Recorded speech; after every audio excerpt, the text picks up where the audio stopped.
Devendra Sahu YouTube के इस channel DK maths tutorial में आपका स्वागत है। हमें पता है ये जो चैनल है स्पेशली हायर मैथमेटिक्स को डेडिकेटेड है और मैंने रियल एनालिसिस, चाहे कॉम्प्लेक्स एनालिसिस हो, ग्रुप थ्योरी हो, रिंग थ्योरी हो, जितने भी कॉन्सेप्ट्स हैं A to Z मैंने कवर कराया था। मैंने लीनियर अलजेब्रा स्टार्ट किया था चैप्टर नंबर 1, जिसमें हमने वेक्टर स्पेस है, सब स्पेस है, LI सेट, LD सेट है ना, और लीनियर स्पान, जितने भी कॉन्सेप्ट हमने कवर किया था। फिर कुछ रीज़न से मैं वीडियो कंटिन्यू नहीं कर पाया था, लेकिन फिर से मैं वीडियो कंटिन्यू करने वाला हूँ। चैप्टर नंबर 1 जहाँ पर मैं बंद किया था वहीं से मैं कंटिन्यू करने वाला हूँ। तो आज का जो टॉपिक है बहुत इंपॉर्टेंट टॉपिक है और बहुत इंटरेस्टिंग टॉपिक है। टॉपिक का नाम है basis of vector space, one of the most important concept. तो इससे पहले जो वीडियोज़ अपलोड किए मैंने जो लीनियर अलजेब्रा पर, उन वीडियोज़ को ज़रूर देखिए। चैप्टर नंबर 1 ही है ये। Let V or F be a vector space and let phi not equal to S contained in V, that is S is non-empty subset of V, then S is said to be base of V or basis of V, है ना, if S is Li set और S spans V, that is L of S equals to V। Perfect है। दो चीज़ें जो important, इससे पहले मैंने रिवाइज भी किया। ओके, तो क्या चीज़, एक है Li, एक है स्पानिंग, मतलब L of S equal to V का कॉन्सेप्ट। ठीक है, दो चीज़ें होनी चाहिए। आपने एक वेक्टर स्पेस लिया, जो भी वेक्टर स्पेस लिया उसका एक नॉन एम्प्टी सबसेट लेना। ऐसा नहीं बोला कि वो फाइनाइट हो सकता है, फाइनाइट हो सकता है, इनफाइनाइट, उससे कोई मतलब नहीं। इंपॉर्टेंट इस बात क्या है कि जो भी आपने नॉन एम्प्टी सबसेट लिया है ना, वो क्या होना चाहिए, LI सेट होना चाहिए, लीनियरली इंडिपेंडेंट सेट। और दूसरी खास बात है ना कि वो जो S है उसका लीनियर स्पान पूरा V होना चाहिए, पूरा वेक्टर स्पेस को स्पान कर देना चाहिए। जब ये दोनों कॉन्सेप्ट होता है ना, LI और स्पान का, तो इसी सिचुएशन में हम S को कहते हैं base of vector space V। Clear. एक इंटरेस्टिंग बात यह है, अगर बेस आपको समझ आ गया तो डायमेंशन भी समझ आ गया। डायमेंशन क्या होता है, कार्डिनैरिटी ऑफ बेस। कार्डिनैरिटी का आप मतलब तो अच्छे से जानते हैं, नंबर ऑफ एलिमेंट्स, किसी भी सेट में कितने एलिमेंट्स होते हैं। जैसे सेट में आपका है ना 1 2 3 है, ये आपका सेट है, तो इसकी कार्डिनैरिटी कितनी हुई 3 है ना। अगर मैं S को ले लेता हूँ N, set of natural number 1 2 3 and so on, तो इसकी कार्डिनैरिटी क्या होगी, इन्फिनिटी। इन्फिनिटी बस से मतलब है, उसको LF नॉट भी कह सकते हैं अगर एकदम डीप में जाना तो, बट इन्फिनिटी ना। परफेक्ट है, क्लियर है। तो जो सेट ले रहे हो उसके अंदर नंबर ऑफ एलिमेंट्स को ही हम क्या बोलते हैं, उसकी कार्डिनैरिटी। इतना क्लियर है। और वही बात मैं हम लिखने वाला हूँ कि total number of elements, total number of elements, इसी को हम क्या बोलते हैं, कार्डिनैरिटी। ठीक है।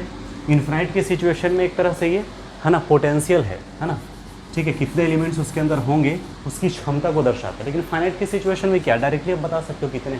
ठीक है, तो टोटल नंबर ऑफ एलिमेंट्स और कार्डिनैरिटी ऑफ बेस है ना S इज कॉल्ड या is said to be dimension, है ना। बहुत इंटरेस्टिंग और इंपॉर्टेंट कॉन्सेप्ट है। कई लोग इसी में कंफ्यूज रहते हैं, डायमेंशन है क्या। तो डायमेंशन ध्यान से देख लो भाई, बेस हुआ है ना, LI और स्पान करता है L of S equal to V। ये दो सिचुएशन जब होता है तब हम बोलते हैं कि S क्या है, बेस है। और उसी बेस में जितने एलिमेंट होते हैं, जो कार्डिनैरिटी है, उसी को हम क्या बोलते हैं, वेक्टर स्पेस का डायमेंशन। ये इंटरेस्टिंग कॉन्सेप्ट है ना। टोटल नंबर ऑफ एलिमेंट्स और cardinality of bases is called dimension of V over F। ठीक है ना, एंड डिनोटेड बाई है ना, ये इसको इस तरह से डिनोट करते हैं। और इसका मतलब क्या हुआ, clearly dimension of V equals to cardinality of S। तो अब बहुत सारी चीज़ें समझ आ रही है, मैं एग्जांपल दूंगा, डोंट वरी, वहाँ से पूरी तरह से चीज़ें क्लियर हो जाएंगी। ठीक है ना। और धीरे धीरे चीज़ें जो है अच्छे से समझ आती भी है ना, तो इस पर कन्फ्यूज नहीं होना है। Dimension of V equals to cardinality of S।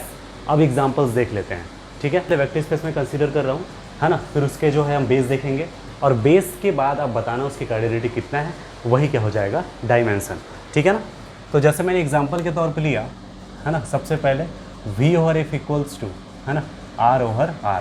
तो ये आपको समझना चाहिए वेक्टर स्पेस है ओवर फील्ड R। ठीक है ना।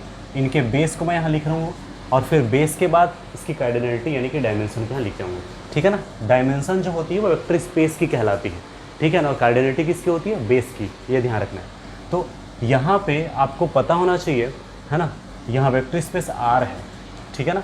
तो इसका जो LI सेट है ना जो होगा सिंगल्टन 1 के तौर पे हम ले सकते हैं। ठीक है ना। सिंगल्टन 1 लो, सिंगल्टन 2 लो, कोई भी नॉन जीरो सिंगल्टन सेट आप ले सकते हो। सिंगल्टन वन लिया, देख लेते हैं एस तो सिंगल, हमें पता है non zero singleton set is always L I, ठीक है ना। ए डॉट वन इक्वल टू आप जीरो वेक्टर लेकर चलो, ठीक है ना, यहाँ वन वेक्टर है और ए स्केलर है, ठीक है ना, ए बिलोंग टू आर है, तो हमें पता है दोनों का प्रोडक्ट अगर जीरो है तो ए मस्ट बी जीरो, ए को हमेशा जीरो होना पड़ेगा, है ना, क्योंकि ये नॉन जीरो है। इसी वजह से हमारा जो सेट एस है वो क्या हो जाएगा, एल आई। दूसरी खास बात देखते हैं, है ना, स्पान करता है कि नहीं, यानी कि एल ऑफ एस, ठीक है ना। एल ऑफ एस के लिए क्या करना पड़ता है, ए, है ना, डॉट वेक्टर हमारा है ना, one, such that a belong to field R, ठीक है। तो ये क्या हो गया पूरा, है ना, ये तो पूरा ए को such that a belong to और पूरा आर को रिप्रेजेंट कर रहा है ना। आर मतलब क्या, पूरा वेक्टर स्पेस वी। तो हम देख सकते हैं S is L I as well as L of S equals to V, and so S is basis of V और बेस ऑफ वी, ठीक है ना। तो जो वेक्टर स्पेस आर है उसका क्या है, ये बेस हो गया। अब बेस है तो यहाँ से कार्ड है ना, जिसकी जो कार्डिनेलिटी वन है, इसका मतलब हमारा जो वेक्टर स्पेस है इनकी जो डायमेंशन हो जाएगी वो कितनी हो जाएगी, वन। क्लियर है, ये ध्यान रखना है ना। नेक्स्ट पॉइंट बताइए, है ना, नेक्स्ट एग्जाम्पल क्या ले, सी ओ हरा ले लेते हैं, हम लाइन से पढ़ेंगे ना, लेवल क्या है, धीरे से ज़्यादा की ओर जाए ज़्यादा बेटर है ना। V over F equals to, है ना, आर, सी ओवर आर ले लेते हैं, vector space of complex numbers over field R, है ना। बताइए 1 कॉमा आई, इससे पहले मैं एग्जांपल में बता भी दिया हूँ, है ना, ठीक है। ये जो है ना, क्या है, एल आई सेट है। सबसे पहले तो एल आई होना चाहिए। एल आई होने के लिए क्या होता है, आप जब इसका लीनियर कॉम्बिनेशन तैयार करके चलेंगे और जीरो की इक्वल लेंगे, वेक्टर जीरो की ओर, है ना, A plus I B equal to zero, तो यहाँ पे जो है ना, ये जीरो की इक्वल है, तो ए और बी मस्ट बी जीरो, क्योंकि हमें पता है ना, कि ए और बी जीरो होगा तभी जीरो प्लस आई जीरो होकर के जीरो आएगा, ठीक है। इसका मतलब A equal to B equal to zero होना ही पड़ेगा, तो एल आई हो गया। दूसरी चीज़ होता है, ये क्या है, स्पान करता है पूरे वेक्टर स्पेस सी को, तो ये तो मैंने बताया था, है ना। एल ऑफ एस जो है क्या है आपका, है ना, ए dot one plus B dot I such that A comma B belong to R, field लेते हैं ना यहाँ पे, तो A plus I B such that A comma B belong to R, तो ये पूरे सेट ऑफ कॉम्प्लेक्स नंबर को रिप्रेजेंट कर रही है, ये हमारा वेक्टर स्पेस है, ठीक है। तो आप देख सकते हैं एल आई भी है और स्पान भी करता है पूरे वी को, तो इसका मतलब यही होगा बेसिस, और बेसिस की जो कार्डिनलिटी होती है वो क्या होती है ना, डायमेंशन, वेक्टर स्पेस की डायमेंशन कितनी हुई, 2। तो खुद से ऑब्जर्व कीजिए यार, प्रैक्टिस कीजिए, ज़्यादा अच्छे से क्लियर होगा ना। ओके, नेक्स्ट, है ना, थर्ड एग्जांपल, जैसे हमने ले लिया R2 over R, vector space R2 है, फील्ड हमारा R है, क्या मिलेगा, 1 कॉमा 0 0 कॉमा 1। इस बात को ध्यान रखना है कि एक बेसिस मिल रहा है तो समझ लो इन्फिनाइट नंबर ऑफ बेसिस मिलेगा। जैसे 1 लिया तो ये 2 3 4 5 √2 √3 √3 ऐसे जितने भी होंगे सबके सब मिलेंगे, है ना। 1 आई है तो 2 कॉमा आई भी होगा, -1 कॉमा आई भी होगा, 1 कॉमा माइनस आई भी होगा, ये सबके सब होंगे, है ना। ये 1 0 0 1 है ना, इसको भी आप इजीली देख सकते हो, है ना, आप चेक करके देख लीजिए, है ना, स्टार्टिंग में बताया भी था, है ना, और पहले वीडियोज़ में भी मैंने इस पर बात किया है ना। ये दोनों वेक्टर्स हैं, इनका आप लीनियर कॉम्बिनेशन इक्वल टू 0 करके लेकर चलिए, जो कोफिशिएंट है वो इन जनरल 0 होगा, दैट मीन्स ये एल आई है, और है ना, इनका जो है एल एस तैयार करके देख लीजिए, है ना। तो a dot 1 0 plus B dot, है ना, 0 1 such that A comma b, है ना, बिलोंग टू फील्ड हमारा क्या है, आर है, तो ये क्या हुआ, ए 0 प्लस 0 बी, कुल मिला के एड होकर क्या मिला, A comma B such that, है ना, A comma B belong to R. अब ये पूरा R2 को रिप्रेजेंट कर रहा है, पूरा वेक्टर स्पेस V को रिप्रेजेंट कर रहा है, तो हो गया ना आपका, ये एल आई भी है और लीनियर स्पान भी करता है ना, पूरे R2 को, पूरे वेक्टर स्पेस को। तो इसकी कार्डिनेलिटी कितनी है, 2, बेस है नहीं है, तो इसकी कार्डिनेलिटी 2 है, तो वेक्टर स्पेस हमारा R2 है, इसकी डायमेंशन कितनी हो जाएगी, 2। तो मैं ये मान के चल रहा हूँ कि अब चीज़ें समझ आ गई हैं। एल आई देखिए लीनियर स्पान कर रहे हैं कि नहीं, वो देखिए, दोनों है तो बेसिस हो गया, बेसिस में जितने एलिमेंट वही है डायमेंशन। तो चलो फटाफट और एग्जांपल्स को देखते हैं, है ना, फिर उसके बाद नोट हम देखेंगे, इंपॉर्टेंट नोट जो कॉन्सेप्ट्स है। और क्या क्या ले सकते हैं, C2 ओवर R, है ना, ठीक है, ये भी तो वेक्टर स्पेस होता है ना। अब इनका जो है बेसिस क्या है भैया, सोचो पहले बताओ, है ना। R ओवर R का था सिंगल्टन 1, है ना, C ओवर R का था 1 कॉमा आई, है ना, R2 ओवर R का था 1 0 0 1, इतना तो समझ लीजिए, है ना। फील्ड में R ले रहा हूँ ताकि इजी पड़े, है ना, ठीक है। R में सिंगल था, C में डबल था, R2 में डबल है तो C2 में इसका डबल यानी 4 होगा ना, ठीक है। बाद में लॉजिक हम क्लियर भी करेंगे, क्या क्या होगा, R2 है तो टपल में था, तो भाई ये भी तो C2 है तो ये भी तो टपल में होगा, 2 टपल में, है ना। तो ये 1, 0, 0, 1 तो हो गई। देखिए C ओवर R में 1 तो था ही, उसके अलावा इमेजिनरी भी था। वैसे ही R2 में ये जो है ना वो तो रहेगा ही, इसके अलावा जहाँ जहाँ 1 है उसको I से रिप्लेस कर दो, ये भी रहेगा। क्लियर ना, कई लोग इसी में कन्फ्यूज होते हैं। इसका भी डायमेंशन 2 बताते हैं कई लोग, इनका डायमेंशन है 4। ठीक है, ये ध्यान रखना है। जब ये C2 ओवर C की बात करते हैं ना, तब जो है ना, ये ध्यान रखना है इस सिचुएशन में आपका, है ना, जब C2 ओवर C है तब यहाँ पर आप 1, 0, 0, 1 ले सकते हो, I, 0, 0, I ले सकते हो, ठीक है ना, -I, 0, 0, -I ले सकते हो। तब इसकी डायमेंशन जो होगी वो होगी 2। क्लियर है, ये फील्ड का इफेक्ट है भाई, ये ध्यान रखना, क्योंकि यहाँ जो फील्ड है ना, स्केलर है, पूरा C से आ रहा है, कोई दिक्कत नहीं, लेकिन यहाँ R से आ रहा है और हमें पूरा C2 को हमें प्राप्त करना है ना भाई, ऑब्टेन करना है, इसीलिए इसकी रिप्रेजेंट, है ना, इसकी जो है ज़रूरत पड़ेगी। ठीक है, तो इस तरह से चीज़ें आपको क्लियर होनी चाहिए। C2 ओवर R, तो इसकी डायमेंशन कितनी हुई 4, और यहाँ पर इसकी डायमेंशन कितनी हुई, है ना, C2 ओवर C की डायमेंशन कितनी हुई 2। ठीक है, क्लियर है ना। नेक्स्ट, अगर V ओवर आप जो है वो, है ना, ये अगर R³ ओवर R है तो यहाँ पर बेसिस क्या मिलेगा बताइए, 1, 0, 0, 0, 1, 0, है ना, 0, 1, 0 और 0, 0, 1। ठीक है, क्लियर। तो यहाँ पर, है ना, डायमेंशन कितनी हो जाएगी बताओ भाई, dimension of R3 over R ये हो जाएगा 3। परफेक्ट है, क्लियर है ना। तो dimension 1, dimension 2, dimension 2, dimension 4, dimension 2, dimension 3। ठीक है, वेक्टर स्पेस ऑफ पॉलिनोमियल्स, अगर V over F equals to, है ना, वेक्टर स्पेस ऑफ पॉलिनोमियल्स लें Rn ओवर x, ये क्या है, vector space of polynomials of degree at most n, यानी n डिग्री के, है ना, जितने भी पॉलिनोमियल्स उनका कलेक्शन है ये, है ना, n डिग्री या उससे कम डिग्री के जितने पॉलिनोमियल्स उसका कलेक्शन, एट मोस्ट n बोलते हैं ना, है ना। खास बात क्या, इनके लिए बेसिस मिल जाएगा 1, x, x to the power n। Clear हो रहा है, ये पूरे जो है ना, ये जो आपका s है ना, ये Li तो है ही, है ना। दूसरी खास बात ये है कि ये जो है पूरे इसके अंदर पॉलिनोमियल्स जो कलेक्शन उसको पूरा, है ना, रिप्रेजेंट कर देगा पूरा, मतलब कहना चाहिए यहाँ से हम पूरा, है ना, Rn ओवर x को हम एक्सपांड कर सकते हैं। क्लियर हो रहा है कि नहीं। ठीक है, अब इसमें कितने एलिमेंट्स हैं भाई, इसकी कार्डिनलिटी कितनी है ना, n+1, n+1, यस। तो इसमें n+1 एलिमेंट है, तो इसकी जो कार्डिनलिटी n है, n+1 है, तो डायमेंशन कितनी हुई, Rn ओवर x की डायमेंशन हुई n+1। परफेक्ट है ना, क्लियर। तो ये सब नोट कर सकते हैं। अच्छा, इसी में अगर मैं V over F equal to ये ले लूँ, है ना, क्या ले लूँ, R ओवर x को ले लूँ, है ना। अब यहाँ पर क्या हो जाएगा, अब इसके लिए बेसिस मिलेगा, ज़रूर मिलेगा, लेकिन इस तरह से मिलेगा। क्यों, क्योंकि यहाँ डिग्री फिक्स नहीं है ना, डिग्री 1 हो सकता है, 2 हो सकता है, 3, ऐसा डिग्री 100 भी हो सकता है, कितना हो सकता है, डिग्री फिक्स ही नहीं है। इसका मतलब ये हुआ इसकी कार्डिनलिटी इन्फिनिटी है, तो कार्डिनलिटी इन्फिनिटी है तो वेक्टर स्पेस जो है इसकी डायमेंशन कितनी हो जाएगी, इन्फिनिटी।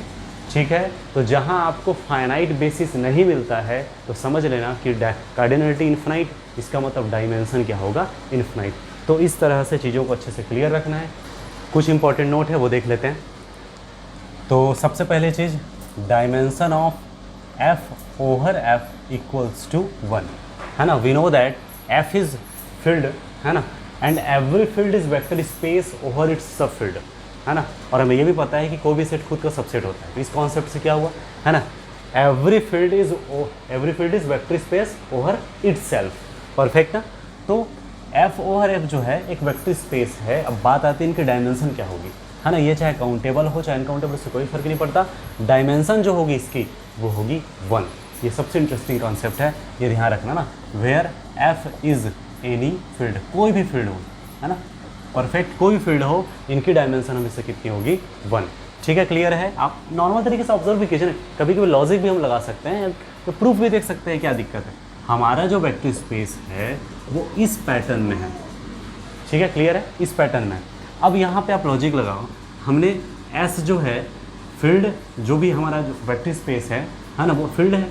यहाँ से हम क्या ले रहे हैं, F से क्या ले रहे हैं, एक नॉन एम्प्टी सेट ले रहे हैं, ठीक है। तो मैंने एक ले लिया नॉन एम्प्टी सेट के तौर पे singleton alpha, alpha is non zero. Okay clear, singleton set है और ये नॉन ज़ीरो है, क्लियर ना। और हमें पता है non zero singleton set is always L I set, है ना। ये तो एल आई हो गया, ठीक, एल आई हो गया। जब भी इसको लीनियर कॉम्बिनेशन जीरो को इक्वल करोगे, अब ये नॉन जीरो है, प्रोडक्ट को जीरो होना पड़ेगा, इसके लिए ए को जीरो होना पड़ेगा, ए मस्ट बी जीरो। और यहीं से पता चलता है कि singleton alpha is L I. दूसरी चीज़, L of S linear span की बात करें, A dot alpha such that A belongs to, field हमारा क्या है एफ, ठीक है, क्लियर हो रहा है ना। तो ये क्या हो रहा है, ए अल्फा जिसमें ए पूरा फील्ड का आ रहा है, पूरा फील्ड के एलिमेंट इस फिक्स्ड एलिमेंट्स फिक्स्ड वेक्टर से टकराएगा, तो आखिर में आपको, है ना, पूरे फील्ड के एलिमेंट्स मिल जाएंगे। यानी क्या मिल जाएगा, पूरा एफ मिल जाएगा। यही हमारा वेक्टर स्पेस है। क्लियर हो रहा है कि नहीं। यहाँ पे ए रन कर रहा है ना, अल्फा तो फिक्स है, अल्फा को आप 1 ही दिमाग लगा लो ना, ठीक है। अगर आप कन्फ्यूज़न हो रहे हैं तो इसको 1 ही ले लीजिए, यूनिटी को ही ले लीजिए, तो पूरा आपको समझ आ रहा है कि ये जो है ना एफ जो थे वहाँ से हमने सिंगल्टन 1 लिया, और ये सिंगल्टन 1 जो है एल आई भी है और क्या है, पूरे वेक्टर स्पेस वी को स्पान भी कर रहा है। इसका मतलब ये हुआ, यही हमारा बेसिस है, और बेसिस में एक ही एलिमेंट है, इसका मतलब इनकी डायमेंशन क्या है 1। तो इसे दिमाग में हमेशा सेट रखना, dimension of F over F equals to 1, that means dimension of Q over Q क्या होगा, है ना, 1 होगा। डायमेंशन ऑफ, है ना, आर ओवर आर क्या होगा 1, डायमेंशन ऑफ सी ओवर सी क्या होगा 1, ठीक है। Even dimension of Z P over Z P क्या होगा 1। इंटरेस्टिंग ना, बहुत अच्छा रिजल्ट मिला। तो dimension of F over F equals to always 1। इसी को रिंग थ्योरी में क्या बोलते हैं, डिग्री कहते हैं, ठीक है ना। ओके, तो चीज़ें क्लियर हैं। नेक्स्ट अगर बात करें इंपॉर्टेंट कॉन्सेप्ट की, है ना, dimension of F to the power N over field, हम फील्ड नहीं बल्कि एफ का सब फील्ड लेते हैं, एफ डेज नाम दे रहे ना, इनकी डायमेंशन होगी n into dimension of F over F dash. ये भी तगड़ा रिजल्ट है ना, क्योंकि इसकी ज़रूरत पड़ती है। क्या होता है, आप कंपटीशन एग्जाम फेस करते हैं तो एक एक चीज़ चेक नहीं किया जाता है ना। कुछ चीज़ें जो है ट्रिक के थ्रू या कुछ चीज़ें जो रिजल्ट्स के थ्रू हो जाए ज़्यादा बेस्ट है, आपका टाइम बचेगा, सही है ना। तो यहाँ पे जो है एफ जो है फील्ड है ना, एंड एफ डेज, है ना, सब फील्ड ऑफ, है ना, एफ। क्लियर है, F is any field and F days is सब फील्ड ऑफ फील्ड एफ, ठीक है। ओके, जैसे हो सकता है ना, यहाँ पर आप जो है ना सी ले रहे हो, ये भी सी है, यह हो सकता है सी है, ये आपका आर है, हो सकता है सी है, ये आपका क्यू है। इस तरीके से लॉजिक लगाइए, ठीक है। ओके, तो ये बहुत इंपॉर्टेंट रिजल्ट हुआ। Dimension of F power N over F dash equals to n into F. देखो पावर एन का मतलब ये होता है कि एफ को एन टाइम मल्टीप्लाई किया गया है, ठीक है ना। तो dimension of F power N over F dash equals to n into dimension of F dash, ठीक है ना। एक यहीं से एक इसको कॉरोलरी के तौर पे बोल सकते हो, मैं ले रहा हूँ dimension of F power N over F equals to n into, यहाँ पर जो सब फील्ड लिया था उसको मैं एफ डेज न लेकर के खुद को इट सेल्फ ले रहा हूँ, यानी कि एफ को ले रहा हूँ, यानी dimension of F power N over F according to this result N into dimension of F over F. यहाँ से चीज़ें समझ भी आएंगी। एफ ओवर एफ की डायमेंशन कितनी होती है 1, तो F power N over F की डायमेंशन कितनी हुई, जितनी पावर है उसको सामने ला लो, है ना, सामने आया। Dimension of F over F डेस, है ना, F over F N into इसकी डायमेंशन कितनी होती है 1, कितना है एन। अब ये इसको भी डायरेक्ट आप रिजल्ट के तौर पे नोट कर सकते हो, याद कर सकते हो, है ना, क्लियर है। तो डायमेंशन ऑफ एफ और F equals to 1 and dimension of F और एन एफ और इक्वल्स टू एन होता है, ठीक है, क्लियर है। और यही अगर एफ का सब फील्ड है तब N into dimension of F और एफ डेज होता है, ठीक है। जैसे एग्जाम्पल के तौर पर हम दे सकते हैं, जैसे कि, है ना, डायमेंशन ऑफ, है ना, R over R equal to मैंने कहा 1 है। डायमेंशन ऑफ, है ना, R2 ओवर R अगर मैं देखूं अब कितना हो गया, है ना, तो 2 इंटू डायमेंशन, डायरेक्ट इस रिजल्ट से 2 आ गया। तो आप देख सकते हो यहाँ 1 है तो डायमेंशन 1, 2 है तो 2, इसी तरह से dimension of R cube over R करूँगा तो 3।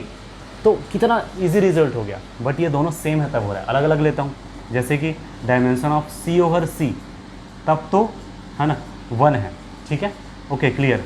अब इसी को मैं अगर ले लूँ R, अब सिचुएशन क्या हो गया, है ना, तो इस सिचुएशन में, है ना, इस सिचुएशन ये तो डायरेक्ट सी ओवर आर के लिए तो हम डायरेक्ट रिजल्ट देख सकते हैं, यहाँ से रिजल्ट नहीं मिलेगा, आप इसको 2 ले लो, अब मिल जाएगा रिजल्ट। अब क्या हो जाएगा, डायमेंशन ऑफ सी है ना, 2 into dimension of C over R, 2 सामने dimension of C over R, तो 2 इंटू इसकी डायमेंशन कितनी होती है 2, यस 1 और आई तो मिलता है इसका बेसिस में, इसका मतलब डायमेंशन कितना हुआ 2 ना, तो 2 इंटू 2 4, याद करो मैंने सी टू ओवर आर को बताया भी था भाई, इसके बेसिस में होता है 1 0 0 1 आई 0 0 आई करके टोटल 4 होता है, तो dimension of C to R equal to 2 into dimension of C over R से भी आपको मिल सकता है। अगर आप बेसिस को समझना नहीं चाहते, डायरेक्ट रिजल्ट के थ्रू जाना चाहते तो भी ठीक है, यहाँ से कोई दिक्कत नहीं, ठीक है क्लियर हुआ, बट कॉन्सेप्ट समझ करके इसको देखा जाए तो ज़्यादा अच्छा है, ठीक है क्लियर है।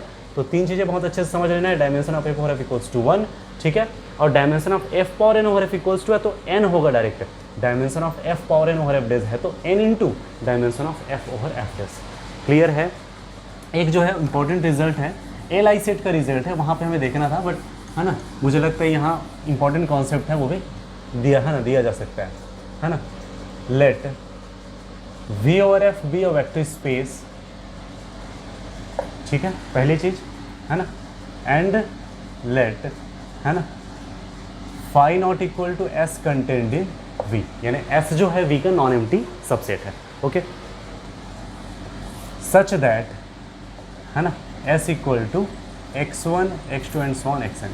हम इसको क्या लेकर चल रहे हैं, एल आई है, या इसको अलग से लिख लो, if S is L I set है ना, एस जो है एल आई सेट है तो फिर इन दोनों के सम से डिफरेंस से जो आपको नया सेट मिलेगा वो क्या होगा, इस पे हम डिस्कशन करने वाले हैं, ठीक है। तो ऑब्जर्व कीजिए, फर्स्ट पॉइंट मैं लिख रहा हूँ है ना, s equals to x1 plus x2 x1 plus x3 x1 plus xn, मतलब मैंने x1 को फिक्स रखा, 2 3 4 ऐसा रन हो रहा है। अच्छा इसमें टोटल नंबर ऑफ एलिमेंट कितने हैं बताइए, इसमें टोटल नंबर ऑफ एलिमेंट है n और इसमें टोटल नंबर ऑफ एलिमेंट है, देखिए 2 से स्टार्ट है, ध्यान रखना 2 3 4 ऐसे, तो n-1 एलिमेंट है, ठीक है क्लियर है ना। खास बात ये है कि ये भी एल हो जाता है, इंटरेस्टिंग है ना, ठीक है। और एक और result s equal to x1 minus x2 x1 minus x3 ऐसे करते करते x1 minus xn is also L I, अद्भुत ना, ठीक है। अच्छा कैसे होता है, अरे भाई कैसे होता है क्या, इसको आप आसानी से देख सकते हो, कैसे देखें है ना, आप स्केलर ले लीजिए a1 a2 an, ये एक फील्ड हमारे फील्ड है वहाँ से आ रहा है, ठीक है। अब इसको क्या तैयार करना है आपको, LC, याद रखना ये जनरल कॉन्सेप्ट आप लेकर चलते हो, और फिर आपको जितने भी कोफिशिएंट आपने लिया है सबको क्या लाना है ना, 0 लाना है इन सबको, ठीक है। तो फिर a1 प्लस a2 प्लस ऐसे करते करते an, x1 कॉमन निकला प्लस, अब a1 x2 a2 x3 ऐसे जा रहा है ना, तो प्लस है ना, a1 x2 a2 x3 ऐसे जा रहा है, an xn इक्वल टू 0। हमें ये पता है कि ये जो है एल आई सेट है, that means x1 x2 and so on xn R L I vectors, that means इनके जितने भी कोफिशिएंट है वो इन जनरल क्या होंगे, 0 होंगे, ठीक है। तो इसका मतलब ये हुआ देयरफॉर ये जो कोफिशिएंट है a1 plus a2 plus and so on plus an, ये हो गया 0, यहाँ पे a1 0 है ना, यहाँ a2 0, ठीक है ना, x1 x2 x3 जितने भी हैं xn सबके कोफिशिएंट 0 होंगे है ना, ऐसे करते करते an इक्वल टू 0, तो पूरक a ये सब जितने भी सब तो 0 आ गया। इसका मतलब क्या, इसका मतलब ये हुआ कि ये जो आपने लिया था x1 फिक्स करके प्लस x2 प्लस x3 करके प्लस xn, ये क्या है, एल आई सेट है। इवन आप डिफरेंस करके ले लीजिए, माइनस माइनस ऐसे करके लिए हैं, उसमें भी आप देख लो ये भी क्या हो जाएगा, एल आई सेट है ना, ठीक है ना। क्या होगा बस यहाँ पे है ना, ये तो सेम रहेगा, यहाँ माइनस टेकिंग कॉमन है ना, तो फिर आपको मिला इतना, या माइनस को अंदर ही मल्टीप्लाई कर दो ना, कौन सा बड़ी बात है, ये हो जाएगा पूरा। अब देखिए भाई है ना, ये 0 ये 0 ये 0 ऐसे करते करते पूरा माइनस में, फिर माइनस उधर चले जाएगा, तो फिर से क्या, a1 equal to a2 equal to a3 equal to and so on an equal to 0, तो जितने भी कोफिशिएंट है वो इन जनरल 0 आ रहा है भाई। इसका मतलब ये हुआ कि ये भी क्या हो जाएगा, एल आई सेट, ठीक है। अब यहाँ एक चीज़ है ना, यहाँ हम क्या कर सकते हैं और कॉन्सेप्ट नेक्स्ट है ना, थर्ड पॉइंट ये हो सकता है, S equal to x1 plus x2 है ना, x1 plus x2 x2 plus x3 plus ऐसे करते करते xn प्लस x1 इज़ है ना। अब याद रखना इसमें x1 था फिक्स, फिर उसमें प्लस x2 प्लस x3 ऐसे करके एक प्लस xn था, इसमें माइनस करके लिए थे। ये दोनों चीज़ बिल्कुल अच्छे से क्लियर है। अब मैं नया चीज़ और कर रहा हूँ, अब मैं क्या कर रहा हूँ, रन कर रहा हूँ, दैट इज़ 1 2 2 3 3 4 इस तरह से, है ना। x1 plus x2, x2 plus x3, x3 plus x4 ऐसे करते करते xn plus x1 is li, but reason होना चाहिए। तो रीज़न ये है ना, प्रोवाइडेड मैं लिख लेता हूँ, या फिर व्हेन n इज़ ऑड, यानी इन जनरल ये नहीं होता है। कंडीशन ये है कि n जो है वो ऑड होना चाहिए, that is 1 3 5 for n equals to 1, है ना। n इक्वल टू 1 के लिए क्या होगा, याद रखना हमारा जो सेट है वो हो जाएगा सिंगलटन x1 जो li है ना, नॉन ज़ीरो है। तो इस सिचुएशन में हम अगर सेट है ना तैयार करके चलें, है ना, ऐसी नाम दो S1 दो जो भी है ना, तो यहाँ पर तो x1 ही हो जाएगा, इसमें कोई फ़र्क पड़ना नहीं है, ये तो डायरेक्टली हो गया भाई, है ना। क्या x1 इज़ नॉन ज़ीरो, है ना, and so non zero singleton set and so li set, perfect ना। आपने n को 1 लेकर चला तो जो आपका सेट गिवन है उस पर एक ही एलिमेंट होगा, इसका मतलब यही है, ठीक है। तो वहाँ से तो कुछ है ही नहीं, वही हो रहा है। ओके, जब n इक्वल टू 2 लोगे तब आपको समझ आएगा। n इक्वल टू 2 का मतलब है कि सेट के अंदर 2 एलिमेंट्स हैं, और हम जो सेट ले रहे हैं, है ना, तो वो क्या हो जाएगा, x1 प्लस x2 और फिर x2 प्लस x1। क्लियर आ रहा है ना, है ना। तो ये जो चीज़ें हैं समझ कर चलना है ना। अब हमें देखना है कि ये li है या नहीं, है ना। ओके, तो हम स्केलर लेकर चल लेते हैं, कहाँ से, फील्ड से, है ना। a1 x1 plus x2 plus a2 x2 plus x1 equal to 0 vector. तो यहाँ से a1 है ना, x1 है ना, तो ये हो जाएगा इस तरह से, x2 तो ये हो जाएगा इस तरह से। और हमें पता है कि हमें इन कोफिशिएंट देख सकते हो भाई, सिंस x1 x2 ये हमारा सेट क्या है, li है, इसका मतलब ये दोनों li वेक्टर्स है, तो कोफिशिएंट मस्ट बी 0, दोनों वही है। तो ये तो सेम हो गया ना, सेम हो तो 2 बार लिखने क्या मतलब, एक ही बात। आपको पता है 1 इक्वेशन बट 2 वेरिएबल का सिचुएशन है ना। आगे इस बार में और देखेंगे सिस्टम ऑफ इक्वेशन में, है ना। यहाँ देख के समझना चाहिए आपको, यहाँ a1 a2 की वैल्यू फाइंड कर ही नहीं सकते इंडिविजुअली, यहाँ a1 और a2 एक दूसरे पे डिपेंडेंट आ जा रहा है।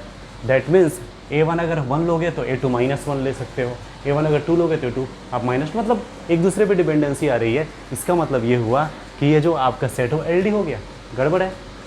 n इक्वल टू 1 ऑड था, कोई दिक्कत नहीं था, n इक्वल टू इवन हुआ दिक्कत है। n इक्वल टू 3 भी देख लेते हैं, n इक्वल टू 3 होगा फिर से ऑड वाला सिचुएशन, ठीक है। तो फॉर n इक्वल टू 3, है ना।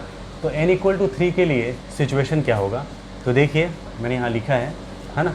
n इक्वल टू 3 जैसे ही आप लोगे, है ना, तो इस सिचुएशन में a1 a2 a3 मैंने ले लिया belong to f, a1 into x1 plus x2 plus, याद रखना इस सिचुएशन में आपका जो सेट S है वो क्या होगा, x1 x2 x3, तो x1 plus x2 x2 plus x3 x3 plus x1, इस तरह से होगा हमारा जो सेट जिससे हमें प्रूफ करना है ना। ये स्केलर्स हैं, कॉम्बिनेशन तैयार कीजिए, a1 into this plus a2 into this plus a3 into this. तो यहाँ से a1 प्लस है ना, देखिए x1 यहाँ पर है और यहाँ पर है, तो a1 प्लस a3 हो गया, और फिर x2 यहाँ पर है, यहाँ पर हो गया, तो a1 प्लस a2 हो गया, और x3 यहाँ पर है और यहाँ पर, तो a2 प्लस a3 हो गया।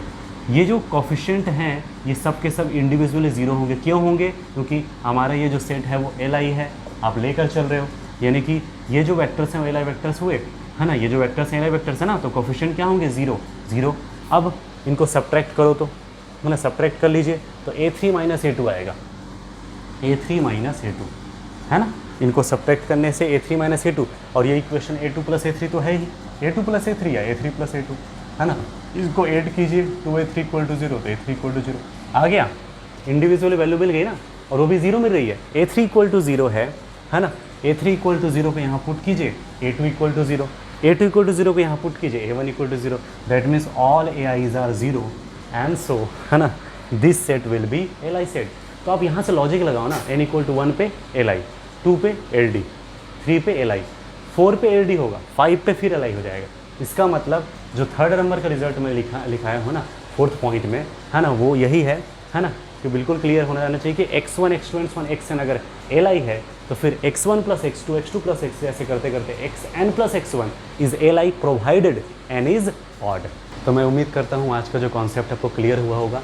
फिर भी किसी भी तरह से डाउट या है ना कोई प्रॉब्लम होता है तो आप बेझिझक कमेंट कर सकते हैं। मैं ये उम्मीद करके चल रहा हूँ कि हर चीज़ें आपको समझ आ रही हैं, और अगर वीडियो पसंद आया है तो लाइक ज़रूर कीजिए और अपने फ्रेंड्स को शेयर कीजिए, ताकि ऐसे वीडियोस जनरली होता क्या है, हम इंटरटेनिंग की वीडियोस हैं या किसी भी तरह की वीडियोस है ना वो सब चीज़ें देखते हैं, बट जो हमारे कैरियर को है ना इम्पैक्ट डालता है, जो इम्पोर्टेंट है हमारे लिए है ना, ऐसे वीडियोस जो है सही तरीके से सही जगह पहुंच नहीं पाता। तो मैं आप सभी से रिक्वेस्ट करूंगा, आप अगर स्टूडेंट हैं है ना तो आपके फ्रेंड्स को या अपने जो भी फैमिली के कोई मेंबर है जिसको ये है ना मैथ्स से वो लिंक है तो उनको ज़रूर शेयर कीजिए है ना। और इस चैनल को अभी तक आपने सब्सक्राइब नहीं किया तो सब्सक्राइब कर लीजिए, बेल आइकन प्रेस कर लीजिए, ताकि नए वीडियोज़ का आपको इन्फॉर्मेशन मिलता रहे। फिलहाल आज के लिए इतना ही। Thank you for watching this video.